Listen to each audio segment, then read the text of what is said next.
tengok dari sudut yang betul. Sebab kalau contohlah kalau kita besarkan jalan pun, kalau untuk guna setahun sekali pun, tak ada mana juga.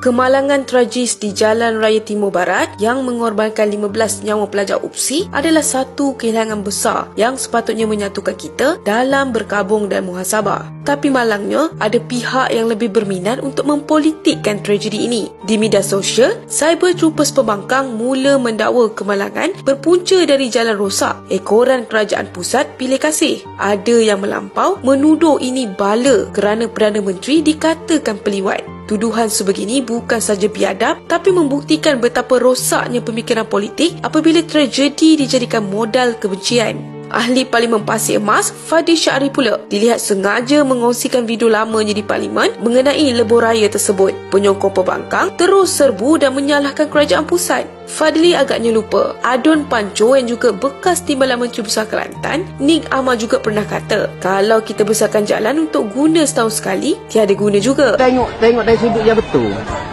Sebab kalau contohlah kalau kita besarkan jalan pun, kalau untuk guna setahun sekali pun, tak ada mana juga. Jadi bagi saya lah, makna kita kena hadapi lah.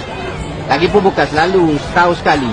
Kenapa Fadli tak tanya apa yang dilakukan oleh penasihat SG4 atau pemimpin negeri Kelantan selama ini? Kenapa tak tanya pula Perdana Menteri yang meluluskan projek ubah suai rumah PM bernilai 30 juta ringgit semasa zaman Perikatan Nasional dulu? Bila nyawa rakyat terkorban, cepat-cepat salahkan PMX. Walhal tanggungjawab menjaga keselamatan jalan juga terletak di bahu kerajaan negeri dan agensi pelaksana. Hakikatnya dakwaan konon kerajaan Madani menzalimi Kelantan adalah tidak benar sama sekali. Untuk makluman, dalam rancangan Malaysia ke-12, kerajaan sudah pun meluluskan peruntukan 30 juta ringgit untuk naik taraf JRTB. Pada 2023 pula, PMX tambah lagi 30 juta menjadikan jumlah keseluruhan 75.67 juta ringgit. Itu belum campur peruntukan tambahan bagi pembinaan jejantas dan jalan alternatif di beberapa kawasan lain di Kelantan. Dalam Belanjawan 2024 contohnya, negeri Kelantan menerima antara jumlah peruntukan pembangunan tertinggi, termasuk untuk infrastruktur asas, kesihatan dan pendidikan.